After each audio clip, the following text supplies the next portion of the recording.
Bon. Ah, ben voilà, enfin là, Voilà, bon. ça a démarré. Ça a démarré.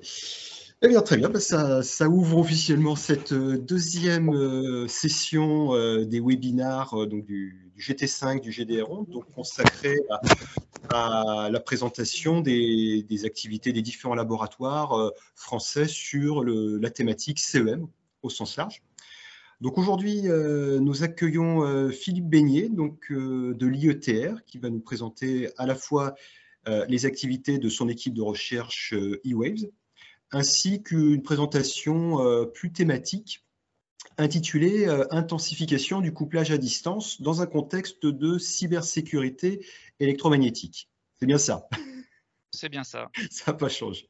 Non, non. Donc, Philippe Beignet, une petite biographie. Donc, tu as reçu un diplôme d'ingénieur de l'école universitaire de Lille en 1990 et un diplôme de doctorat de l'université de Lille en 1993. Tu as été ensuite chargé de recherche au CNRS entre 1994 et 1997.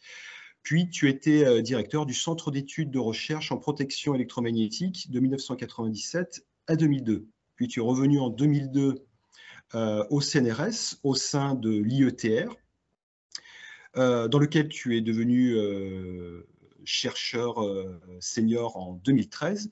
Et donc, tu as co-dirigé le département dispositifs micro-ondes et antennes entre 2012 et 2016, puis l'équipe Waves, maintenant eWaves, dont tu vas parler aujourd'hui, depuis 2017.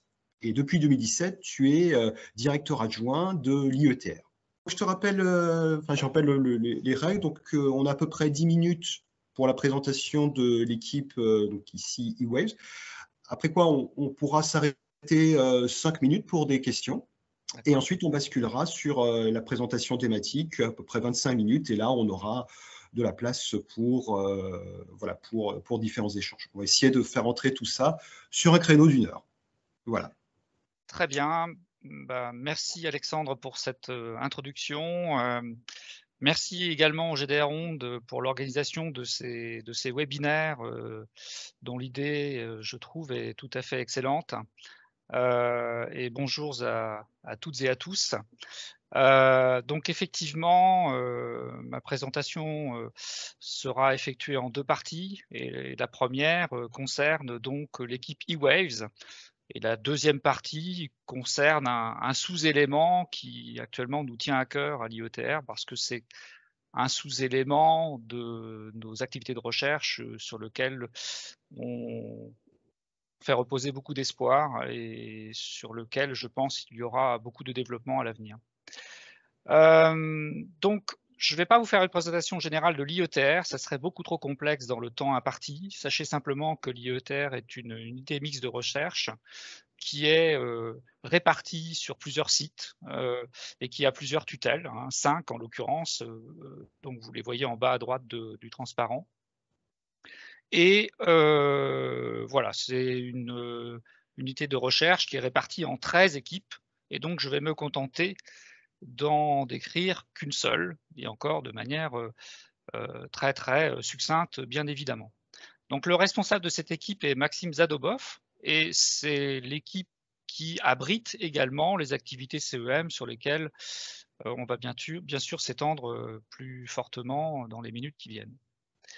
Alors, l'équipe eWaves est née en fait d'un bilan qui avait été effectué en 2020, un petit peu avant en 2019, donc nos échéances sur les échéances habituelles d'évaluation par les comités HCERS. Et donc à chacune de ces évaluations, c'est aussi le moment de la réflexion sur la projection des futures équipes. Et ici, on a décidé de fusionner l'ancienne équipe Waves, qui traitait essentiellement de ces 2 points que vous voyez à gauche et à droite, la compatibilité électromagnétique et l'électromagnétisme pour le vivant, avec une partie d'une autre équipe qui s'appelait Shine et qui s'occupe de la diffusion et du contrôle des ondes En réalité, c'est pas par hasard, c'est parce que effectivement des projets collaboratifs ont émergé entre ces différents pôles, notamment entre diffusion contrôle des ondes et CEM, et diffusion contrôle des ondes et électromagnétisme pour le vivant, et c'est des choses qui d'ailleurs se confirment très très très fortement actuellement. Vous verrez que d'ailleurs dans la présentation que je ferai de l'axe de recherche particulier ou de la recherche particulière que j'aborderai, il y a un très fort lien avec le domaine de la diffusion et le contrôle des ondes. Donc 3 thématiques de recherche dans l'équipe pour l'essentiel. Je vais vous présenter brièvement pour chacun de ces 3 axes, de ces 3 thèmes, les axes correspondants. Alors on va retrouver dans le domaine de la compatibilité électromagnétique 2 axes. Ça ne signifie pas qu'on ne fait rien d'autre à côté, parce qu'on est souvent ambitieux, on a souvent envie de faire beaucoup de choses, mais ce sont quand même des axes très directeurs pour le futur. Le premier concerne le renouvellement des approches de modélisation CEM, notamment à travers des stratégies d'apprentissage, et ceci à différentes échelles, pour développer des outils d'analyse de risque CEM. Donc on peut parler de machine learning, d'intelligence artificielle, d'interpolation, d'accélération en fait de calcul. C'est une thématique que je considère comme étant extrêmement importante à l'heure actuelle et sur laquelle on a une application forte.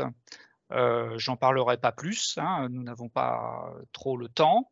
Mais voilà, sachez que c'est un des axes forts de développement. Et puis le deuxième axe, sur lequel je ne vais pas m'étendre maintenant, parce que je vais en parler tout à l'heure, qui est effectivement le positionnement en cybersécurité électromagnétique pour l'électronique de demain. Alors ça signifie quoi? Ça signifie que globalement, on considère que sur le volet cybersécurité en général, il y a un aspect électromagnétique sur lequel la communauté CEM a probablement beaucoup à dire et beaucoup à faire. Et c'est la raison pour laquelle nous avons choisi de nous projeter dans cette direction également pour ces futures années. Alors le mandat chez nous, c'est un mandat, comme partout ailleurs, de 5 ans. Alors là, il va être augmenté à 6 ans en raison de la crise Covid. Voilà. Le deuxième thème, est décliné aussi en 2 axes. Donc, il concerne la diffusion et le contrôle des ondes. Alors, notamment à travers des activités liées au façonnage du front d'onde et notamment la maîtrise, en fait, de quelque chose qu'on va parler tout à l'heure, qui est en fait la maîtrise des matrices de transmission ou des matrices de répartition de signaux, leur analyse et qui ouvre des approches d'ordre matriciel qui vont permettre d'avoir des comportements spécifiques des ondes dans des milieux désordonnés en particulier. Un autre axe que nous avions aussi traité ou commencé à traiter dans un cadre justement de relation entre l'ancienne équipe Waves et l'équipe Shine était la corrélation de champs électromagnétiques. Donc la corrélation, c'est aussi une exploitation en réalité du caractère diffus d'un rayonnement électromagnétique à travers les réflexions multiples, avec des phénomènes tout à fait intrigants et tout à fait intéressants sur le plan de l'analyse et voire des applications, puisque cela peut déboucher à la caractérisation rapide de réseaux d'antennes. On a aussi, alors à travers notamment l'intégration d'un nouveau chercheur CNRS au laboratoire, une exploitation de milieux désordonnés pour différentes applications, par exemple pour la programmation de fonctions analogiques qui seraient calculées par voie électromagnétique, des applications de communication à l'aide de métasurfaces contrôlables, qui peuvent permettre de manipuler le milieu et ainsi de faciliter des opérations de transmission directe entre un émetteur et un récepteur ou des applications de localisation. Sur la droite, un autre axe qui concerne cette fois l'analyse de la diffusion des ondes à l'aide de méthodes numériques, alors à la fois basées sur des méthodes asymptotiques ou sur des méthodes de type résolution de Maxwell exacte, mais avec des méthodes accélératrices de type décomposition de domaine, pour des applications ici qui sont des applications essentiellement de SER, ou des applications de radar courte portée, ce qu'on appelle les Ground Penetrating Radar. Ce sont des activités portées par Christophe Bourlier, qui est directeur de recherche au CNRS et qui est également dans l'équipe eWaves, qui est bien connu dans la communauté calcul SER. Voilà. Puis le troisième thématique est également décliné en 2 axes. On aime beaucoup la symétrie à l'IETR. Et donc, de ce point de vue, ici, il y a 2 éléments qui sont abordés. Le premier, c'est la modélisation avec de l'interaction des ondes avec le vivant, donc avec des tissus, dont la complexité peut être croissante, par exemple. Ici, on va progressivement aller vers le domaine cellulaire et subcellulaire. La notion de modèle, incluant également dans l'interaction avec le vivant l'effet de la température. Et pour avoir effectivement un gradient de température réaliste, il faut aussi tenir compte des effets régulateurs, notamment de la circulation sanguine. Et puis un aspect dosimétrie en champ proche millimétrique également, qui est tout à fait important dans le cadre de l'évaluation de type DAS, ou Specific Absorption Rate en anglais, qui vient tout simplement délimiter, quantifier le dosage électromagnétique. Ici, la spécialisation, c'est le domaine millimétrique. Et puis un autre axe qui est tout à fait original, qui est celui, ça ne veut pas dire que les autres ne l'étaient pas, hein, mais bon, celui-là est quand même tout à fait particulier, puisqu'il concerne l'implantation d'implants communicants autonomes à l'intérieur du corps humain, avec ici la notion de conception, hein, finalement, de l'élément antennaire, de l'électronique RF de transmission qui va avec, et avec l'idée de l'encapsulation, et bien sûr du contrôle ensuite de la qualité de transmission, du canal de propagation d'ailleurs, hein, entre l'intérieur du corps et l'extérieur. Donc voilà, très rapidement brossé l'activité. J'ai peut-être oublié juste un point, c'est que tout ça se fait avec des personnes. Donc l'équipe est constituée de environ 14 personnels permanents, et avec à peu près aujourd'hui plus d'une vingtaine, je crois que c'est même 25 personnels non permanents, doctorants, postdoctorants. Cela inclut également, pour ceux qui connaissent bien la communauté CEM, nos collègues d'Angers à l'ESEO, équipe associée à l'IETR. Voilà pour cette première présentation. Très bien, merci Philippe pour cette vue d'ensemble des recherches. C'est très clair. Je me tourne vers les participants. Si vous avez des questions sur les activités de recherche de l'IETR, vous pouvez poser vos questions en attendant que les questions arrivent. J'en ai une sur... Oui. Là, tu as présenté donc trois grands projets. Ouais. Je ne sais plus quel terme exact tu as donné. Grand thème, ouais. Voilà, des grands thèmes. J'imagine que qu'il y a des passerelles entre chacun de ces grands thèmes. Par exemple, Ouais. j'imagine que voilà, les activités réalisées dans dans le thème diffusion et contrôle des ondes vont servir notamment pour la thématique cybersécurité, où si on veut peut-être mieux contrôler une attaque, on peut aussi essayer de mieux comprendre l'environnement et l'interaction des ondes avec cet environnement. Oui, eh bien, c'est tout à fait d'ailleurs le sujet de ma deuxième présentation, puisque précisément, nous allons utiliser des concepts qui sont des concepts utilisés en physique, hein, essentiellement, précisément de quantification et de façonnage de front d'onde. Donc en utilisant des propriétés, au départ des propriétés universelles, de milieux diffus.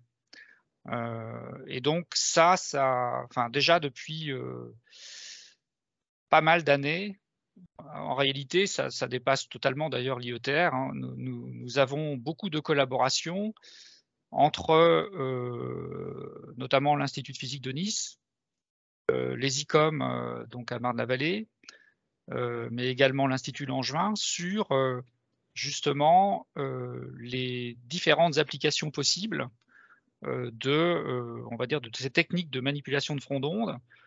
Donc notamment, ça peut, pour la CEM, ça peut être de manière très concrète l'utilisation des propriétés universelles de la chaoticité, afin de regarder comment celles-ci pouvaient être retrouvées dans des chambres réverbérantes utilisées en application CEM. La corrélation de bruit, ça découle aussi totalement de cela. Hein. La corrélation de bruit, à l'origine, c'est une propriété qui, notamment, a été utilisée en séismologie. Et donc, on l'a déclinée pour des applications radiofréquences dans le cadre d'examens un peu particuliers, comme par exemple le couplage entre antennes dans un réseau d'antennes. Voilà.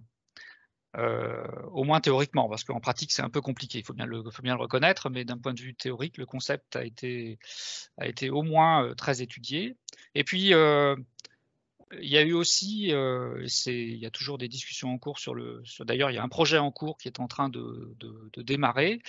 Il y a aussi beaucoup de relations entre la compatibilité électromagnétique et l'électromagnétisme pour le vivant, puisque nous avons eu l'occasion de travailler ensemble avec Maxime Zadobov, en particulier, le responsable de l'équipe eWaves, sur une chambre réverbérante dans le domaine millimétrique, mais dédiée entièrement à l'analyse justement du comportement animal soumis à une exposition, on va dire, calibrée en termes d'ondes millimétriques. Voilà.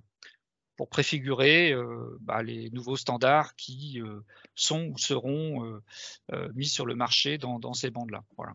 Donc, ce qui veut dire qu'on a regardé, par exemple, du point de vue de la CEM, comment calibrer la dose de la densité de puissance dans une chambre aberrante en fonction de la charge que constitue une souris ou un ensemble de souris dispersées dans une cage. Donc on n'a pas commencé avec des souris, on a commencé par des fantômes qui représentent en quelque sorte la texture d'une souris ou le comportement électromagnétique d'une souris. Voilà. Donc il y a beaucoup d'interactions qui justifient entièrement le fait qu'on soit dans cette équipe. Je peux donner un autre exemple, après je vais m'arrêter sinon je vais être trop long, mais un autre exemple, j'ai parlé tout à l'heure des aspects dosimétriques et de la nécessité d'aller évaluer finalement la cartographie du champ dans le corps humain, qui comporte énormément de tissus très hétérogènes en termes de comportement et de caractéristiques intrinsèques électromagnétiques. Et là se pose la question du déterminisme, c'est-à-dire qu'évidemment on ne peut pas réduire un corps humain à une caractéristique unique, mais c'est plutôt une caractéristique probabiliste finalement.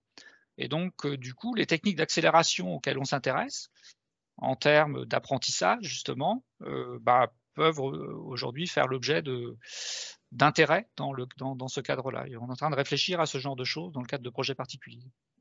D'accord. Très bien, merci Philippe. Je vois que Jean-Marc Dienno a levé la main. Jean-Marc, tu as peut-être une question? Oui, vous m'entendez? Oui, on t'entend. Très bien, bonjour Jean-Marc. Bonjour à tous. Oui, une question justement sur le vivant, même si on se connaît, on est dans la scène plutôt électronique, hein, mais une question sur les implants communicants autonomes. Quel est le but, l'application de ces objets? C'est de la surveillance physiologique, essentiellement. Ouais, c'est de la surveillance physiologique, c'est aussi peut-être la surveillance en fait du cheminement en somme du médicament, si je puis dire, dans le corps. Mais voilà, c'est essentiellement de la surveillance physiologique, quoi. D'accord, très bien. Merci. Alors, je propose peut-être qu'on bascule sur la présentation thématique pour ne pas trop perdre de temps et avoir suffisamment de temps pour les questions derrière. Voilà. Très bien. Si il y a des questions encore sur les activités de recherche du ETR, on pourra basculer, on pourra poser ces questions tout à l'heure. Et bon, bah voilà. Alors, la présentation que je vais vous faire là actuellement est issue d'une thèse qui est en cours, hein, qui est la thèse de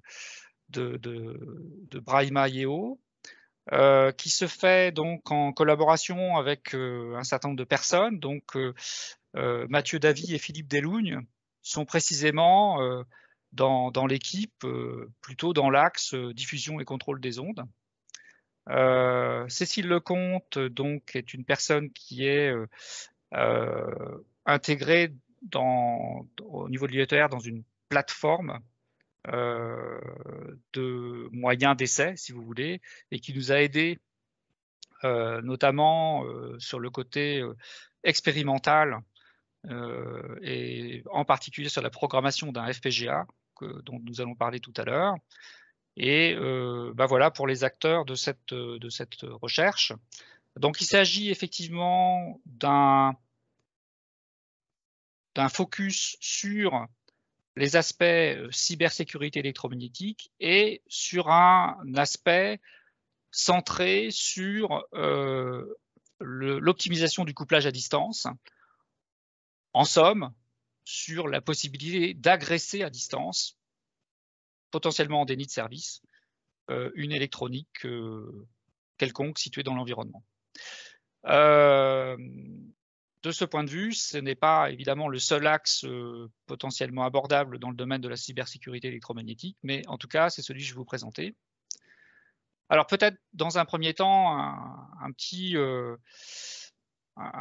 point de vue sur ce fameux domaine de la cybersécurité électromagnétique.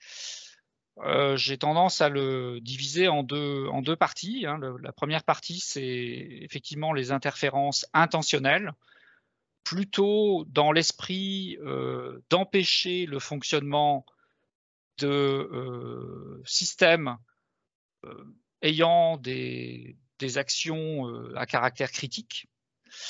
Dans ce cadre-là, on ne cherche pas vraiment à exploiter l'information. Hein, ce n'est pas la sécurité du système d'information au sens de la crainte de voir une information s'échapper, mais c'est vraiment perturber en quelque sorte le système d'information pour l'empêcher d'adresser une information, voilà, au moment clé. Dans ce cadre-là, la communauté CEM est relativement présente hein, sur ce sujet à travers notamment des notions de micro-ondes de forte puissance, hein, le fait d'aller synthétiser avec des appareils plus ou moins sophistiqués. Hein. Bon, sur la photo que vous avez sur la gauche, c'est un four micro-ondes, c'est une antenne parabolique, c'est rien de très sophistiqué. On fait bien mieux et bien plus fort. Mais l'objectif, c'est d'aller prendre effectivement, pourquoi pas, un petit camion. Là, vous y abritez un générateur. Alors, plus le camion est grand, plus le générateur est gros.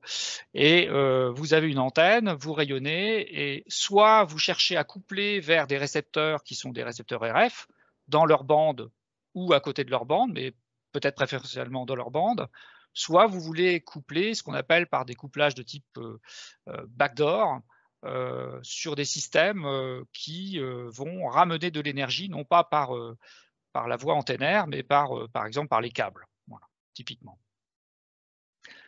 Donc ça, c'est le premier volet, et ce que je vais vous montrer tout à l'heure, c'est une possibilité d'adresser ce volet-là à travers les travaux de thèse de Brahima. Le deuxième aspect, qui est largement aussi important que le premier, d'ailleurs je ne vais pas les classer, c'est tout ce qui est compromission d'information. Alors la compromission d'information, autrefois, ça s'appelait, on l'appelait par le vocable tempeste. Donc le vocable tempeste, c'est quelque chose qui est né il y a très longtemps, dans les années 60 ou quelque chose dans ce goût-là. Je n'ai pas vérifié de très très près les années exactes où on parlait en premier lieu de ce terme, mais en tout cas, il s'agissait à l'époque de pouvoir capter de l'information à distance.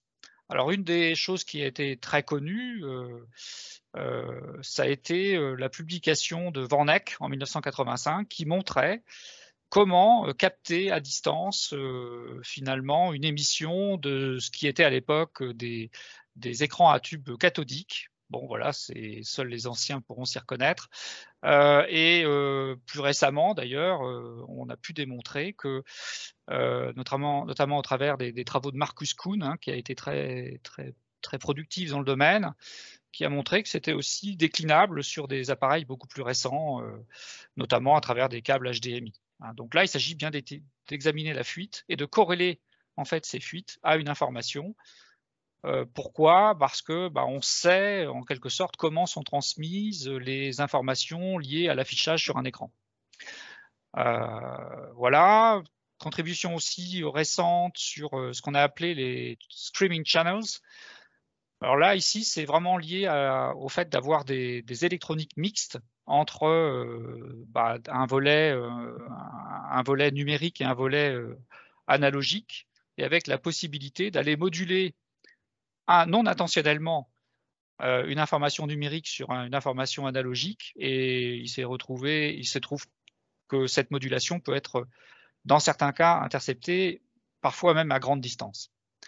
Donc, il y avait une publication relativement pionnière là-dessus de Kamurati en 2018.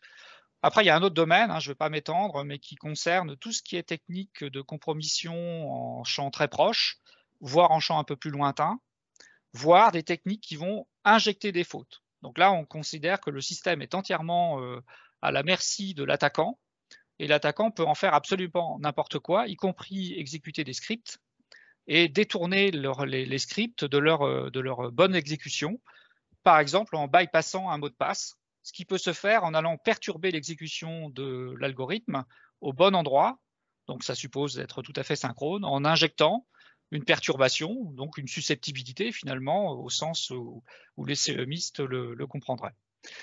Voilà, et ici, ce qu'on a voulu faire, c'est présenter une stratégie de couplage optimal que je vais tenter de vous présenter maintenant. Alors, la question que nous nous sommes posée, c'est quelles sont les stratégies possibles pour un attaquant qui dispose d'une source. Alors, cette source, on verra, elle peut avoir des natures différentes. Et comment finalement tenter de maximiser le couplage entre une source et une cible, sachant que la cible ne sera pas collaborative. Alors, lorsque la cible est collaborative, en fait, cette fonction de transfert, elle est maximisée. Alors ça, c'est la technique courante, par exemple, qui est utilisée en communication. C'est d'utiliser ce qu'on appelle la conjugaison de phase. C'est-à-dire que si vous connaissez le canal, vous conjuguez le canal, et de ce fait, vous avez une transmission optimale entre l'émetteur et le récepteur. Et puis, si vous déclinez ça dans le domaine des signaux large bande ou impulsionnels, eh bien, on arrive aux techniques de type time reversal, donc de type retournement temporel. Le problème, c'est que si vous voulez faire une agression, vous n'avez pas l'idée de ce que l'on appelle l'état du canal. Donc, vous ne connaissez pas le canal, vous n'avez pas pu mesurer la fonction de transfert entre l'émetteur et le récepteur, puisque le récepteur ne participe pas, ne collabore pas à votre attaque, évidemment. Et dans ce cas, eh bien, l'idée, c'est de trouver une solution palliative. Alors, pour vous présenter cette solution, revenons sur ce qu'est l'opération du retournement temporel, en ayant comme hypothèse que la cible située ici est coopérative. Donc, qu'est-ce que vous faites dans ce cas-là? Vous injectez un signal impulsionnel, vous enregistrez la cible.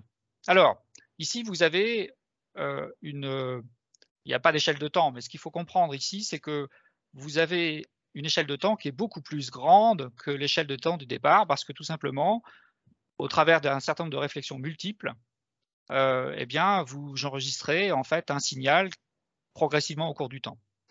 Ce qui veut dire implicitement que le système dans lequel vous êtes c'est pas de la propagation en espace libre. On se met dans une hypothèse où vous avez des réflexions multiples, où vous avez en fait quelque part un milieu qui tend à devenir diffus. Dans ce cas, il suffit de prendre la conjugaison de ce signal, donc de le retourner temporellement, et vous refocalisez l'impulsion de la même nature qu'ici au niveau du récepteur. Et là, bah, évidemment, c'est intéressant en termes de communication, mais on pourrait se dire que c'est aussi intéressant si on veut focaliser l'énergie afin d'agresser la cible. Problème, comme je le disais tout à l'heure, c'est que bah, si j'ai pas de collaboration de la cible, si la cible ne me renvoie pas l'information sur le canal, ben, je peux pas focaliser et je suis très très embêté. Voilà. Mais quand on est très embêté, souvent il y a une solution et c'est celle que je vais vous présenter. Alors, la solution, bon, je dois dire qu'elle part d'un principe que l'on peut admettre ou non, mais qui est, ma foi, intéressant. C'est qu'on considère ici qu'au niveau de la cible, un changement s'opère. Alors vous verrez par la suite que le changement en question, on l'a assimilé à un changement d'impédance. Mais on pourrait très bien imaginer que ce soit un changement de position de la cible. Et dans ce cas, on va faire appel à un opérateur dit de Wigner-Smith, qui présente la forme suivante. C'est tout simplement une dérivée de la matrice S. La matrice S, c'est la matrice de répartition ou la matrice de diffusion qui est enregistrée à partir de ces trois éléments que vous voyez ici. Alors j'en ai mis 3, il pourrait y en avoir 4, 10, 30, comme vous voulez. Ici, en fait, quand vous dérivez ça par rapport à la fréquence ou à la pulsation, ça vous donne en fait, c'est un opérateur de time delay, c'est-à-dire un opérateur d'étalement du temps de propagation de l'onde dans le système. Donc c'est d'ailleurs un indicateur très précieux pour le façonnage des ondes, puisqu'on peut éventuellement, dans ce cadre-là, façonner une onde de sorte à ce qu'elle reste prisonnière du système très très longtemps, ou au contraire, de sorte à ce qu'elle sorte rapidement vers une sortie, si vous voulez, voilà, vers un récepteur. En l'occurrence, ici, on va remplacer cette dérivée partielle par rapport à la pulsation par rapport à alpha. Et alpha, c'est le changement d'impédance. Alors ici, le but du jeu est le suivant. C'est que, au fond, on va injecter une impulsion. On va considérer que nous sommes capables d'identifier un changement d'état. Donc ici, ça va être un changement d'impédance. Ce qui permet d'enregistrer une première matrice de scattering, une première matrice de répartition pour alpha 1, d'en enregistrer une deuxième pour alpha 2, et l'opérateur de dérivée va tout simplement être un opérateur de différence finie, en l'occurrence, et va nous permettre de construire cet opérateur-là. Et vous avez l'opérateur de Wigner-Smith, qu'on a noté Q alpha ici, parce qu'il est relatif à ce changement d'impédance, va pouvoir être décomposé donc en valeurs singulières. Donc on va pouvoir diagonaliser cette matrice, si vous voulez, et retrouver en fait des valeurs propres et les vecteurs propres correspondants. Et le côté très sympa de cette affaire, c'est que la valeur propre maximale retrouvée, elle est représentative de ce que j'appellerais le système différence, c'est-à-dire les représentatifs de la différence opérée entre l'état du système pour alpha 1 et l'état du système pour alpha 2. Donc autrement dit, si votre valeur propre est maximale, c'est celle qui va maximiser le changement d'état. Et il en découle que, précisément, on va pouvoir focaliser sur la cible. Alors pour ça, rien de mieux à mon avis que de le montrer expérimentalement. Et je vais vous montrer donc une situation, puis deux d'ailleurs, concernant un résultat obtenu sur une configuration filaire. Donc la source en question, c'est un bout de fil qui est au bout d'un VNA, donc d'un laser de réseau vectoriel. Et dans un premier temps, on a 2 bouts de fil qui sont séparés, 2 injecteurs qui sont séparés sur 2 câbles qui ne sont pas couplés, chacun sur son plan de masse. Et l'idée, c'est d'aller examiner en réalité ce qu'il se passe lorsque, sur ce deuxième câble, j'opère un changement, opéré à travers un switch ici, entre une impédance de 150 ohms et une impédance de 220 ohms. Ce qui n'est pas un changement brutal d'impédance. Et donc, on va construire notre opérateur et vérifier ce qui se passe pour ce premier exemple. Il se trouve en fait que lorsque l'on fait ça, on peut aller directement sur le graphe du bas ici. Nous sommes dans le domaine harmonique. Ce qu'on montre ici, je vous fais la grâce des détails qui sont sur la droite, c'est que en réalité, le fait de diagonaliser cette matrice de différence entre les 2 états permet d'injecter un vecteur propre correspondant à la valeur propre maximale qui serait en gros celui qu'on aurait injecté en ayant connaissance du canal. Et vous avez 2 courbes ici en rouge pointillées et une courbe en bleu qui sont quasiment superposées. La courbe en rouge, c'est la référence qui est constituée lorsque le canal est connu entre les 2 émetteurs et le récepteur. Et la courbe bleue, c'est celui qu'on a réussi, c'est le niveau qu'on a réussi à reconstituer. Donc c'est quasiment superposé. Alors ici, c'est pas très spectaculaire. Pourquoi? Parce que nos 2 systèmes sont dissociés. Autrement dit, je vous apprends rien que si je veux focaliser sur cette cible-là avec un système découplé, j'ai aucune raison d'injecter ici, mais j'ai toutes les raisons d'injecter là. Et c'est ce que confirme cette analyse, à part un accident ici. Donc on ne prétend pas à la perfection. Autrement dit, cet opérateur n'est pas nécessairement ne correspond pas toujours à la solution optimale, probablement parce que le niveau d'énergie ici tend à ne pas être si important que cela. Mais globalement, vous voyez, sur toute la gamme de fréquences ici, ça marche plutôt pas mal. Alors bon, ça c'était un cas simple. Alors essayons de le faire sur un cas beaucoup plus compliqué avec des fils couplés. Donc cette fois, vous avez 3 câbles d'injection. Donc je ne l'ai peut-être pas dit tout à l'heure, mais c'est vraiment du couplage par diaphonie, tout simplement. Donc vous avez un réseau un petit peu plus compliqué de câbles, et des câbles qu'on a considérés comme étant un réseau de masse, et deux câbles, on va dire, portant des informations. Et donc de ce point de vue, 3 câbles portant des informations, et de ce point de vue, on va chercher à optimiser les pondérations d'amplitude et de phase de ces 3 contributeurs, bien sûr à puissance initiale constante. Donc on répartit la puissance entre ces trois injecteurs. Et donc là, le procédé est exactement le même.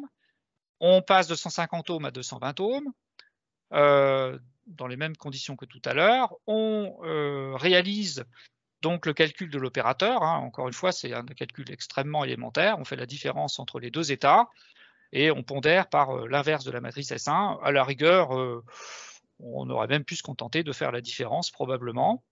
Il y a différentes variantes possibles. Et voilà ce que ça donne.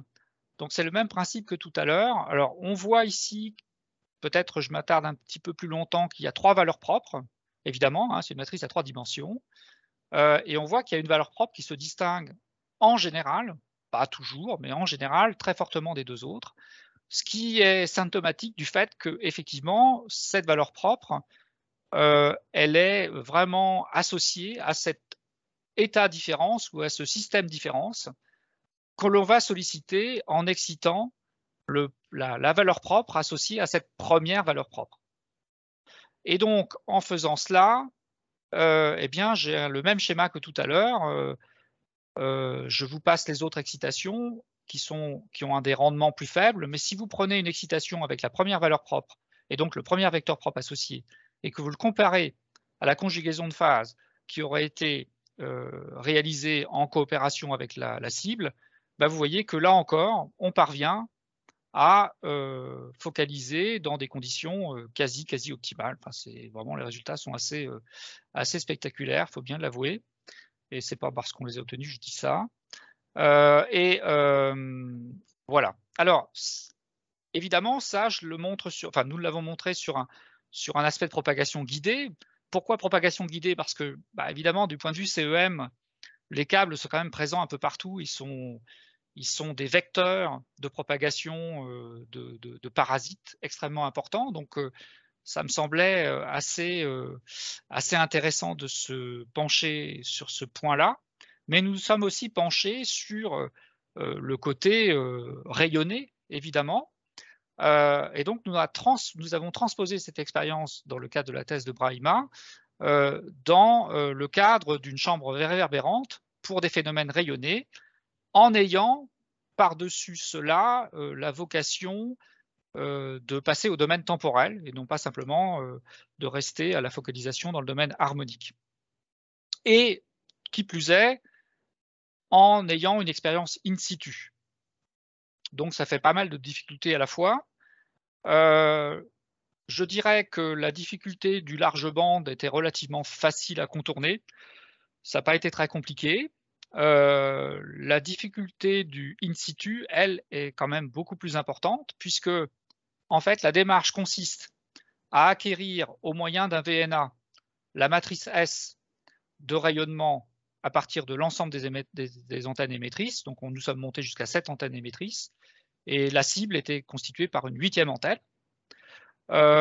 Donc, une fois connues les excitations optimales en amplitude et en phase, il fallait rejouer ces vecteurs en amplitude et en phase, et donc en large bande. Il fallait rejouer en fait ces signaux temporels in situ. Et pour ça, nous sommes passés par une carte FPGA avec sa carte fille RF associée, de sorte à pouvoir délivrer les signaux décalés dans le temps et en amplitude de ce qu'il fallait, en quelque sorte, pour obtenir la focalisation. Et donc, j'ai pas une batterie de résultats à vous présenter, mais j'en ai un, et je pense que ça suffit. Il n'y a pas de commentaires, donc je vais les faire sur cette planche. En rouge pointillé, il s'agit en fait du même procédé que tout à l'heure, c'est-à-dire que nous avons fait comme si la 8e antenne était coopérative, et donc nous avons synthétisé le signal que cette antenne aurait reçu en ayant la connaissance du canal par retournement temporel. Donc le signal en rouge pointillé est un signal obtenu par retournement temporel classique. Et le signal en bleu a été obtenu par cette technique que je vous ai présentée en envisageant 2 états pour l'antenne de réception. Alors, les 2 états envisagés pour cette antenne de réception ont été un circuit ouvert et 50 ohms. Voilà. Et donc, cette succession des 2 états a suffi à faire focaliser le signal sur ce récepteur. Encore une fois, sans sa coopération, sauf que bon, on l'a aidé un petit peu, je dois bien l'avouer, c'est bien nous-mêmes qui avons changé l'impédance de circuit ouvert à 50 ohms. Mais songez simplement que derrière une antenne réceptrice, il y a un étage RF qui peut être éventuellement en fonction ou pas, et ce qui peut simuler du coup un réel changement d'impédance du système. Voilà, pour conclure, donc nous avons travaillé sur la focalisation ou le couplage de maximum d'intensité sur une cible sans sa coopération, en ayant comme principe de pouvoir détecter un changement dans un milieu diffus. Donc on se met dans des conditions effectivement un petit peu particulières, avec des hypothèses un peu particulières, mais si vous avez un environnement diffus et que vous êtes capable de percevoir la différence dans ce milieu diffus, au sens radar finalement, hein, parce que il s'agit ni plus ni moins que de cela, hein, au sens radar, si vous êtes capable de percevoir la modification d'une position, la modification d'une impédance, eh bien vous arrivez à ce principe d'agression. Donc, nous l'avons montré à travers un exemple sur un réseau de câbles. Sachez aussi que si on a une vision moins agressive, ça peut être utilisé sur des communications dites en aveugle. Donc, la communication peut être effectuée sur la simple base de l'activation d'un switch. Encore une fois, pas besoin de pilote pour interroger le canal. Et puis, le principe est réciproque, c'est-à-dire que on peut imaginer ici que lorsque vous avez optimisé le couplage entre une émission et une réception, un point émetteur et un point récepteur, ou plutôt un ensemble d'émetteurs et un récepteur, si le récepteur émet, voilà, vous avez aussi la possibilité de capter l'information à distance. Et sur ce, j'en ai terminé. Merci pour votre écoute et votre patience, parce que je crois que j'étais un petit peu long. Mais... Non, mais c'était passionnant, Philippe. Merci pour ta présentation. Donc, c'est l'instant des questions. Donc, n'hésitez pas à réagir sur cette présentation. Alors, donc, Olivier Legrand qui a levé la main. La parole est à vous. Olivier. Bonjour Philippe, bonjour à tous. Vous m'entendez? Bonjour oui. Olivier. Voilà, alors merci d'abord pour cette très jolie présentation. Puis j'avais quelques petites questions. Oui. Une première, c'est, tu l'as mentionné à la fin, mais de fait, les deux états de la cible sont de fait dans ces expériences contrôlés par vous. Oui, complètement. On peut imaginer donc que ces états changent de façon non contrôlée. Oui. Comment est-ce qu'on s'assure dans un protocole de ce type que le rayonnement qu'on a émis ne va pas en fait modifier autre chose que la cible et que les changements pourraient être dus à d'autres éléments dans tout le milieu réverbérant? Complètement. Je suis tout à fait d'accord avec toi. Bon, je crois beaucoup en, on va dire, en l'analyse progressive des problèmes. Donc, effectivement, il faut peut-être dans un premier temps y voir une application peut-être un peu plus restreinte, où l'environnement serait en quelque sorte un environnement à protéger et dans lequel toute intrusion pourrait être détectée. C'est-à-dire qu'on peut imaginer un environnement dans lequel il n'y a pas de passage de personnes, dans lequel, suivant la bande de fréquence, il n'y a pas trop de végétaux qui vont modifier effectivement la matrice de diffusion.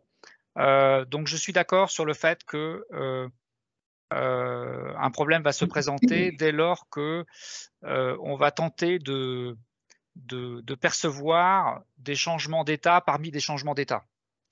Alors, ce qu'on peut peut-être penser, c'est que sous réserve de pouvoir faire des mesures en temps réel, c'est que des changements peuvent être considérés comme étant peut-être plus brutaux que d'autres, moins modulés, et donc on pourrait imaginer des seuils, en quelque sorte, de détection, au-dessous desquels, finalement, on considérerait que on reste un peu encore dans ce régime presque stationnaire d'ailleurs de fluctuation normale du canal, alors que par exemple le fait d'allumer un appareil à distance serait perçu de façon plus forte, d'ailleurs peut-être uniquement peut-être d'ailleurs en ayant une analyse plutôt spectrale de la perception de cet objet. Voilà, ce qui pourrait être beaucoup plus apparent sur certaines fréquences et beaucoup moins sur d'autres. Voilà. Mais je suis d'accord, on est pour l'instant, nous travaillons dans un cadre académique. Oui. Non, et puis j'avais une autre petite question qui est un peu liée, c'est est-ce que vous avez fait des expériences avec une cible qui serait un absorbant résonant, quoi, ou un coherent perfect absorber? Ouais. Parce que là, pour le coup, vous ne récupéreriez pas grand-chose. Oui, c'est vrai. Sauf si le fait de déplacer la cible modifie quand même très largement la caractéristique d'absorption. Oui. Donc là, tu pourrais y être sensible quand même. D'ailleurs, les petits accidents que vous avez observés, est-ce qu'ils ne seraient pas dus à ce type d'effet Je ne sais pas, je pose la question naïvement. C'est possible parce qu'on peut imaginer qu'effectivement, dans certaines régions du spectre, il y ait, comment dire, très peu d'interaction locale avec l'objet là où il est situé. Voilà. Potentiellement, bien que, a priori, l'environnement soit quand même plutôt très favorable à ce que on ne loupe pas l'objet, mais bon. Oui. Ouais. Merci Philippe. Merci. D'autres questions? Je vais en profiter. Moi aussi, j'ai quelques questions sur cette approche. Tu l'as mentionné là dans ta réponse. Moi, je m'interrogeais sur en fait le fait que le canal radio bouge dans le temps. Il n'est pas du tout stationnaire. Et il peut, selon finalement les environnements, varier rapidement, ce qui obligerait à très régulièrement finalement recaractériser le canal. Oui, nous sommes bien d'accord. C'est une exigence. Alors, ça suppose que on puisse, si on voulait imaginer un déploiement de ce type d'observation, ça suppose une observation en temps réel et ça suppose effectivement de pouvoir faire la différence entre un changement d'état qui serait lié à un changement par des fluctuations erratiques du canal au gré de mouvements d'objets ou de mouvements de personnes, et de pouvoir le distinguer de ce que l'on recherche en particulier. Alors, ce qu'on pourrait imaginer, malgré tout, c'est que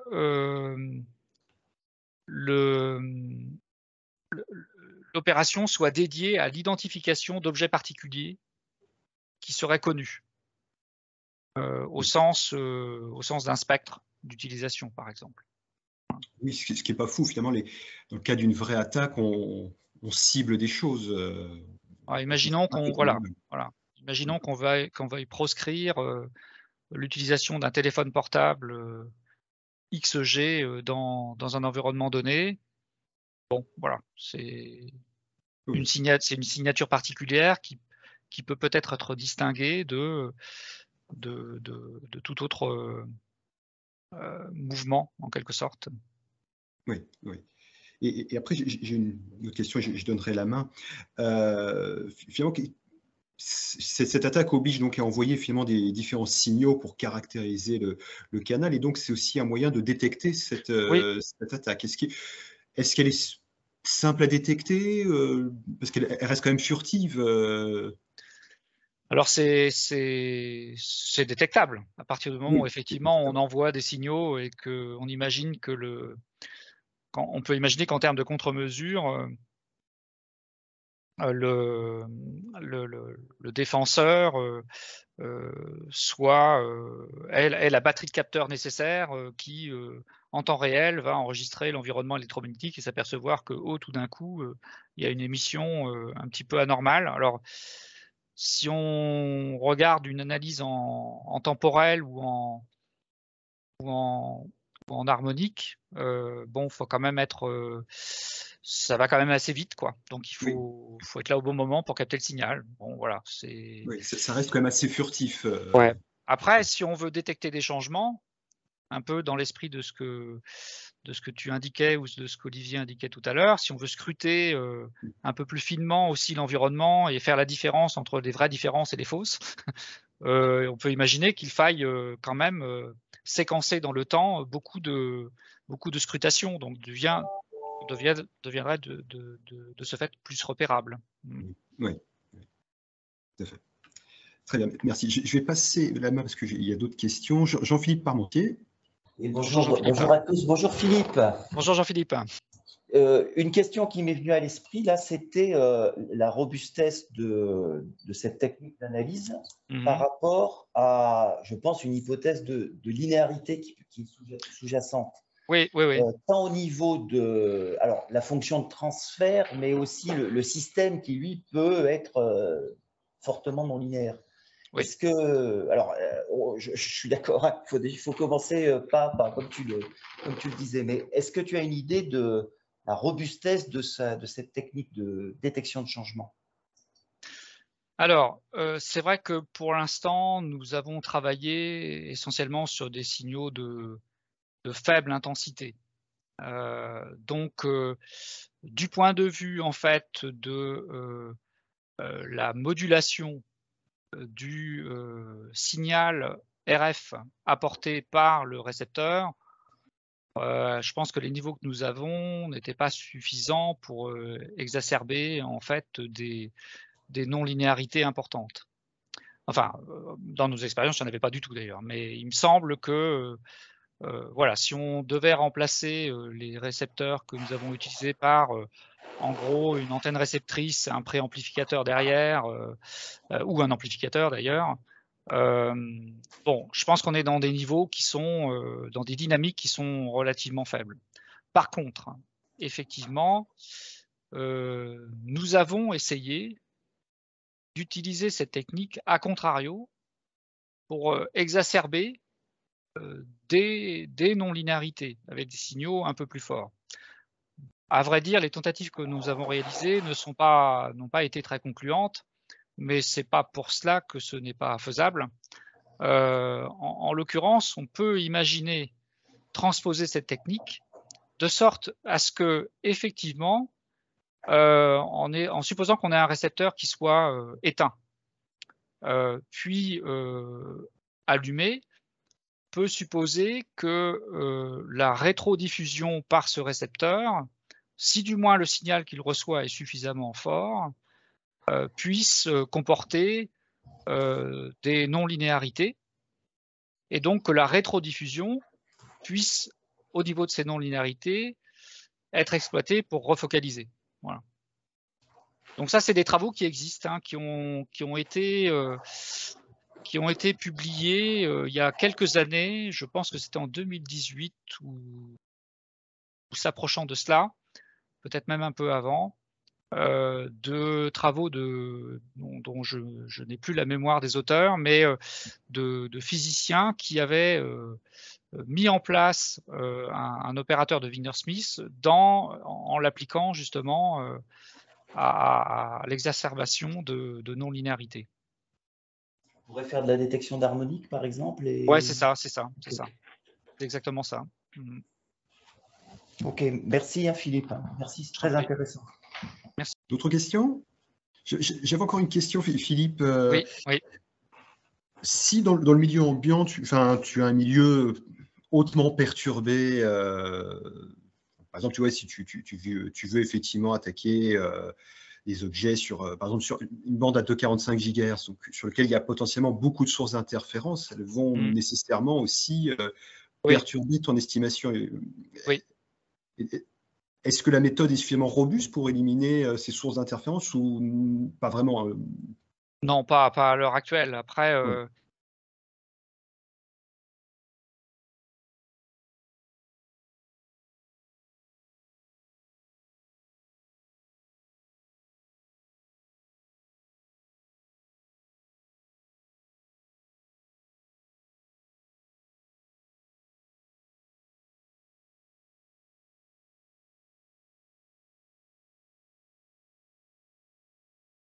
Ce qui est quand même important, c'est que on n'exploite pas nécessairement une information uniquement dans la bande d'émission. C'est-à-dire que finalement, quand on réfléchit à ce changement d'impédance, il est observé quel que soit le spectre. Donc, on n'est pas obligé d'utiliser le spectre de l'émetteur, enfin de l'émetteur que l'on veut cibler comme récepteur, comme étant, je dirais, le plus approprié. Il est peut-être plus approprié de viser en dehors du spectre, de façon à détecter ce changement d'impédance, de façon à ne pas être aveuglé par l'émetteur ou d'autres émetteurs environnants qui seraient dans le même spectre. Voilà. D'accord. Je pense que c'est une réponse de Normand, quoi. Peut-être bien que non, mais pour un Breton, c'est pas évident de confesser ce genre de réponse. Ça, faut peut-être le couper à l'enregistrement. je savais que j'allais. Bon, bref. Et donc, vous allez le garder quand même, je sais bien. Et donc, non, ce que je voulais dire, c'est que la réponse, elle est un peu dans l'examen plus approfondi du scénario dans lequel nous sommes. Et je pense que la réponse, il n'y a pas de réponse universelle et qu'elle va dépendre vraiment du scénario précis. Et ce qui fait que d'ailleurs, pour moi, ce genre d'étude peut être très très largement prolongé. Et nous comptons aussi le faire et nous souhaitons bienvenue à tous ceux qui souhaitent s'emparer de cela aussi, parce que je pense que ce sont des sujets sur lesquels il y a beaucoup à faire, et plus on sera nombreux, mieux ça sera. Très bien. Pierre Bonnet a levé la main. Oui, bonjour. Bonjour Pierre. Bonjour Philippe. Merci pour ta présentation très intéressante. Je t'en prie. Je peux commencer par une question d'Auvergnat. Est-ce que ça coûte cher comme méthode? Je veux dire, en termes de calcul, tu vois, est-ce que tu peux faire ça? Tu peux le faire en temps réel? Bon, non, ça enfin, pour l'instant, sur les systèmes, le système in situ que nous avons en opération là, le temps de faire les calculs, il va se passer de l'ordre d'une minute avant qu'on aille focaliser, quoi. Donc, je ne sais pas, Brahima, si tu es en ligne, peut-être tu peux préciser, parce que c'est vrai que je ne suis pas le mieux placé pour donner l'ordre de grandeur. Je ne sais pas si Brahima est avec nous, peut-être pas. Donc, remarquez, ouais. Voilà, mais l'ordre de grandeur, en tout cas, c'est pas du temps réel, c'est de l'ordre de la minute. Voilà. Vous dire, est-ce que c'est 45 secondes ou 1 minute 30, je ne sais pas. Donc, j'avais une deuxième question. Ouais. Qu'est-ce qui se passe si tu as des changements d'état simultanés en différentes positions de ton système? Comment tu vas faire pour focaliser là où tu le souhaites? A priori, tu ne fais pas le choix. C'est-à-dire que par linéarité, tu vas focaliser sur plusieurs endroits à la fois. Donc, tu n'as pas, alors évidemment avec moins d'intensité, mais globalement, tu n'as pas le choix de ton opérateur. En fait, il va être sensible à la différence des états. Et si la différence des états, c'est plutôt des différences d'états, de multiples différences locales, dans ce cas, il n'y a aucune raison de ne pas enfin, il n'y a aucune raison. Disons que l'opérateur ne te permettra pas de choisir la cible. Voilà.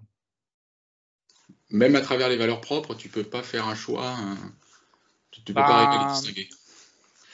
Disons ce que les valeurs propres vont te donner, c'est un indice sur la quantité d'énergie qui est différente entre l'état initial et l'état final. Et alors, peut-être qu'une solution consistant à balayer sur les différents vecteurs propres entraînera des pondérations différentes sur chacune des cibles, entre guillemets, des multiples cibles, mais je pense pas vraiment qu'il faille le voir comme ça. Donc, je dirais plutôt, si tous les changements sont perceptibles et que ces changements sont perceptibles avec le même niveau d'énergie, il n'y a pas, voilà, on ne saura pas s'en sortir, quoi. Alors d'un autre côté, ça peut être aussi intéressant en termes de brouillage, par exemple. Hein, voilà. Mais non, aller préférentiellement sur une cible plutôt que sur une autre quand on en a deux en même temps, là, je ne vois pas. D'accord. Non, c'était une question un peu de perspective, on va dire. Mais ouais. En fait, c'est-à-dire que tu vas focaliser fatalement là où il y a eu le changement d'état. Tu ne peux pas contrôler la position de ta focalisation, finalement. C'est ça. D'accord. Ok. C'est vraiment une focalisation aveugle. Ok, ouais, c'est intéressant. Et une dernière question, l'étudiant, il vient, c'est Brahima Yeo? Oui, il vient de chez vous. Ah, oui, il me semblait bien. Ouais.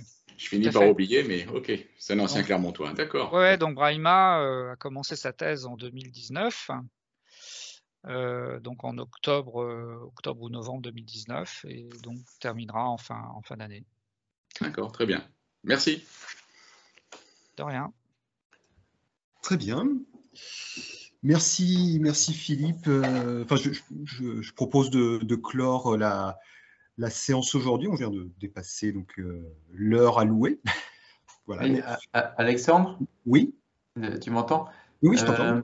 Juste pour remarque, dans le chat, Olivier Legrand a déposé une référence de publication par rapport à la discussion de tout à l'heure, à l'intention de Philippe, en demandant si c'était cette référence-là qui était discutée.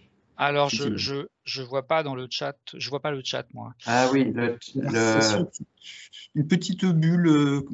Alors, je peux te dire, il s'agit d'un papier autour de la Rendeik qui s'appelle Spatial Temporal Focusing in Opaque Scattering Media by Wavefront Shaping with Non-Linear Feedback. Ouais, ça doit être celui-là. C'est ça, Optical Express. Oui, tout à fait.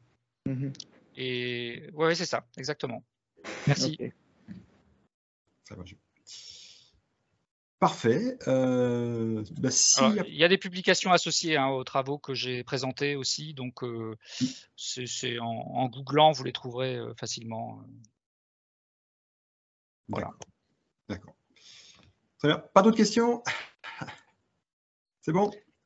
Très bien. On va pouvoir conclure. On te remercie vraiment chaleureusement, Philippe, pour cette présentation. Le sujet est vraiment novateur et intéressant, avec beaucoup de perspectives. C'est passionnant.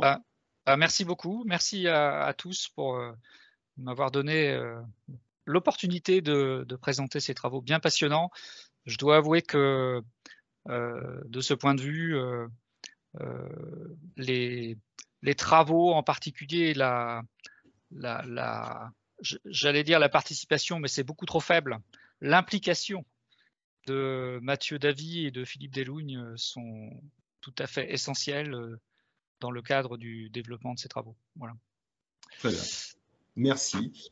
Donc, je vous souhaite une bonne après-midi. Donc, on se retrouve la semaine prochaine pour une troisième présentation, donc par Jean-Marc Dienot, qui présentera les activités du LabSEM, une présentation qui s'appelle sur un autre sujet, une nouvelle problématique EMC-EMI liée à l'intégration embarquée des architectures électroniques de puissance et de commande.